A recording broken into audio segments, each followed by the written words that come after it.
না। এজন্য রাগকে নিয়ন্ত্রণ করতে রাজি আছেন তো? এক সাহাবী এসে বললেন, ইয়া রাসূলুল্লাহ, আউসিনি ইয়া রাসূলুল্লাহ, ও নবী আমারে নসিহত করেন, আমারে কিছু উপদেশ দেন। বিশ্বনবী বললেন, লা তাগদাব, তুমি রেগে যেও না। সাহাবী বললেন, আরেকটা উপদেশ দেন। বিশ্বনবী বললেন, লা তাগদাব, রেগে যেও না।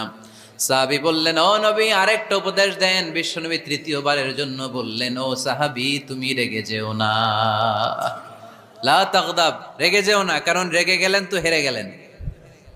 রেগে গেলেন হেরে গেলেন। অনেকে আপনারা রাগাতে চাইবে নানাভাবে, কিন্তু আপনি রাখবেন না। আপনার সাথে ঝগড়া করতে চাইবে, পায়ে পাড়া দিয়ে ঝগড়া করতে চায়, এরকম আছে না নাই? আপনারা রাগাতে চায়, ফুসলাতে চায়, কিন্তু মুমিনরা, মুত্তাকিনরা, তারা যেন তেন কোনো কারণে রেগে যায় না। তারা তাদের রাগকে হজম করে। আলহামদুলিল্লাহ পড়েন। আল্লাহ রাসূল সাল্লাল্লাহু আলাইহি ওয়াসাল্লাম কখনো